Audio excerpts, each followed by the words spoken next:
BNP ও ইশরাকের বিরুদ্ধে doctor Yunus সরকার কি কঠিন পদক্ষেপ নেবে সেটা অলরেডি জানাজানি হয়ে গিয়েছে বা ফাঁস হয়ে গিয়েছে। সরকার অলরেডি বিএনপিকে কড়া বার্তা পাঠিয়েছে, চিঠি পাঠিয়েছে, নিউজ পাঠিয়েছে যে আমরা কিন্তু এটা করতে যাচ্ছি, এবং বিএনপির হাইকমান্ডের একটা অংশ অলরেডি সরকারের মাধ্যমে কনভিন্সড। এবং মজার বিষয়, ইশরাক নিজেও এবার পিছু হচ্ছেন। দর্শক, আমরা বলেছিলাম যে ইউনূস সরকার সব জল্পনা কল্পনার অবসান ঘটিয়ে ইশরাকের বিরুদ্ধে ব্যবস্থা নিচ্ছে। সেই ব্যবস্থার নানান ডাইমেনশন থাকবে। প্রথমে ইশরাককে একদম দুর্বল করা হবে, পাওয়ারলেস করা হবে, তারপরে প্রয়োজনে মামলা করা হবে। কারণ আসিফ মাহমুদ বলেছেন যে ইশরাক ফৌজদারি অপরাধ করেছে। এখন ফৌজদারি অপরাধের কথা বললে আপনি ব্যবস্থা না নিলে আপনি অপরাধী। তো ব্যবস্থা সাথে সাথে আবার বিএনপিকে প্রতিপক্ষ বানানো যায় না, অনেক হিসাব নিকাশ করে চিন্তা ভাবনা করে ব্যবস্থা নিতে হয়।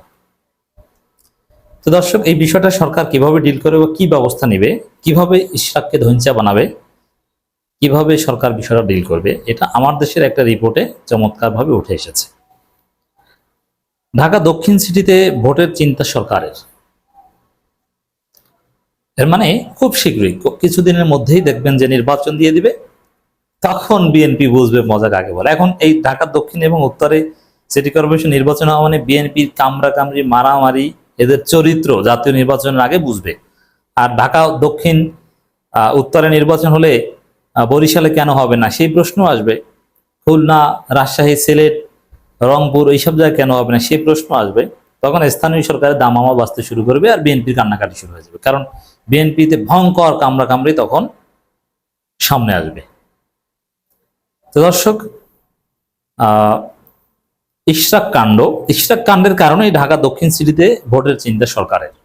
আর ঢাকা দক্ষিণ সিটিতে ভোটের ব্যবস্থা করলেই খেলা ফাইনাল। এখানে সবচেয়ে বড় যে শাস্তিটা হবে বিএনপি, প্রথম কথা হচ্ছে বিএনপির বড়, দেখেন ঢাকা দক্ষিণে হয়তো মেয়র পদ নিয়ে কামড়াকামড়ি হবে না, ওটা ইশরাক ফাইনাল। ঠিক আছে, ইশরাক দাঁড়ালো। আবার ইশরাকের বিরুদ্ধে যদি একটা মামলা করে দেয় সরকার, তখন খেলা আরো জমবে। ঠিক আছে, মামলা করলো না, কিন্তু কাউন্সিলর পদ নিয়ে যে কামড়াকামড়ি হবে, দেশ তোলপাড়, কতজন যে মারা যাবে দেখবেন কাউন্সিলর পদ নিয়ে। মেয়র পদেও বিএনপির কেউ না কেউ দাঁড়াবে। আবার যেহেতু এটা দলীয় প্রতীকে হচ্ছে না, সবচেয়ে বড় ক্ষতিটা হবে যে বিএনপিকে তো জনগণ ভোট দিবে না, তাও আবার ঢাকায়। আবার কাউন্সিলররা ভোট চুরি করবে, কোনো সন্দেহ নেই। তা ভোটের শেষ পর্যন্ত জিততে পারবে না হয়তো।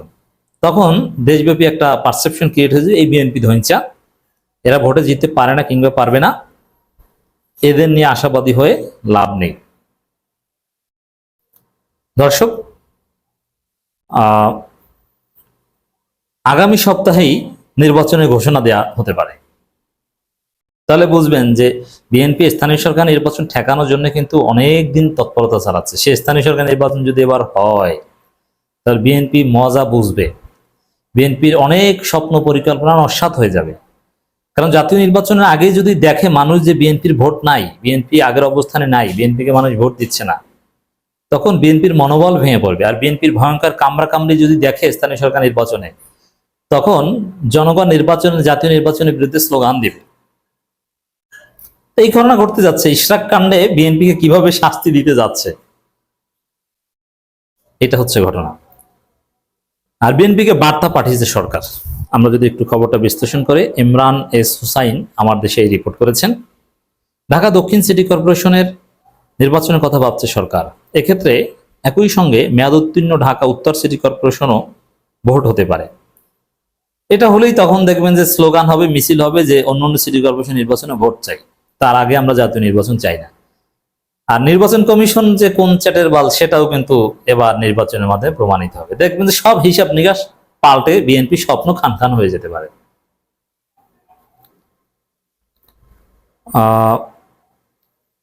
এক্ষেত্রে জাতীয় সংসদ নির্বাচন আগে নির্বাচন কমিশনের একটি ট্রায়াল রানের সুযোগ তৈরি হবে বলে মনে করছেন সংশ্লিষ্টরা। এটা নির্বাচন কমিশনও চায় না যে তাদের মান সম্মান আগেই যাক, তাদের পদত্যাগের দাবিতে মিছিল হোক, এটা তারা চায় না, কিন্তু এটা হবে। অবশ্যই এর মধ্যে ঢাকা দক্ষিণ সিটি নিয়ে সৃষ্ট সংকট কেটে গেছে, এই চিন্তায় হেরফের করতে পারে।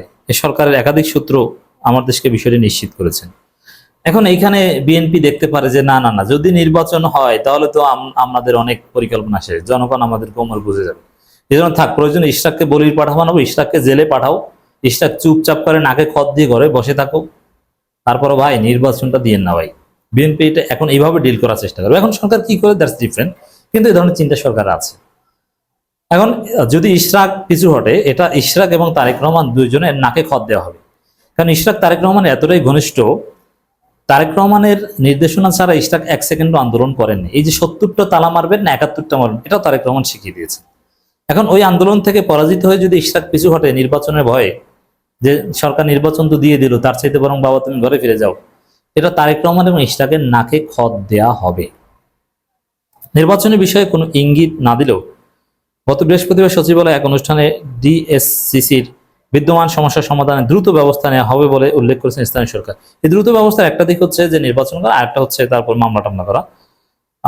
পল্লী উন্নয়ন ও সমবায় মন্ত্রণালয় উপদেষ্টা আসিফ মাহমুদ। এবং এই যে দ্রুত ব্যবস্থা নেওয়া হবে, বসে থাকা, এটা প্রফেসর ইউনূসের ভেরিফাইড ফেসবুক পেজ প্রধান উপদেষ্টার, সেখান থেকে আসিফ মাহমুদের এই বক্তব্য প্রচার করা হয়েছে। মানে এটা একটা বার্তা যে আসলেই তারা নড়েচড়ে বসছে।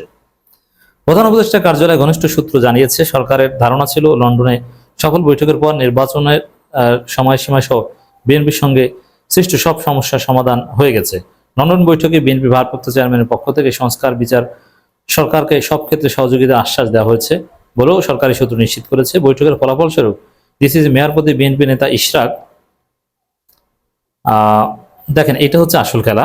ফলাফলস্বরূপ ইশরাক হোসেনের শপথের দাবিতে 1 মাসের বেশি সময় ধরে চলা আন্দোলনের অবসান হবে, এটাও এক ধরনের কথাবার্তা। বিশেষ করে এটা তো আর তারেক রহমান আর ইউনূসের মধ্যে আলোচনা হয়নি, ওটা হচ্ছে ওই খলিলুর রহমান এবং আমির খসরু মাহমুদ চৌধুরীর মধ্যে যে আলোচনা হয়েছিল, সেখানে এই কথাটা মোটামুটি উঠে এসেছিল। এটাই হওয়ার কথা ছিল, স্বাভাবিক।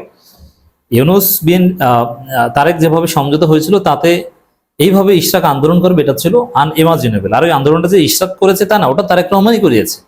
এটা সন্দেহ অবিশ্বাস জন্ম দিয়েছে এই জায়গাটায়। তবে বৈঠকের পর 1 সপ্তাহ কেটে গেলেও ডিসিসি মেয়র পদে শপথের ঘটনাকে কেন্দ্র করে সৃষ্ট জটিলতা নিরসন হয়নি। কারণ এটা নিরসনটা এমন, বললাম না, যে এখানে যে পক্ষ পিছু হটবে তাদের নাক কেটে ফেলার মতো। তারেক রহমানের নাক কাটা, এটা চিন্তা করেন তারেক রহমান মান সম্মান থাকে?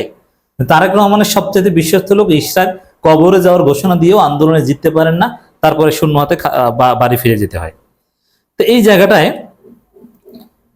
নির্বাচন যদি হয়, দেখেন মামলা করে জেলে ঢুকানো ইশরাককে, তার চাইতে বড় শাস্তি হবে যদি ঢাকা দক্ষিণ এবং উত্তর সিটি কর্পোরেশন নির্বাচন দেওয়া যায়। নির্বাচন এটা বিএনপির জন্য একটা অস্ত্র। বিএনপিকে যদি এই নির্বাচন কিন্তু দিলাম, দেখবেন যে দৌড়াবে ওরা, আরে নির্বাচন দিলাম আমরা তো ধ্বংস হয়ে গেলাম, নির্বাচন দিও না ভাই। তা নির্বাচন বিএনপির জন্য এখন পারমাণবিক অস্ত্রের মতো কাজ করে। তো এটা সরকার ব্যবহার করছে এই অস্ত্র বিএনপির বিরুদ্ধে, বিএনপির শায়েস্তা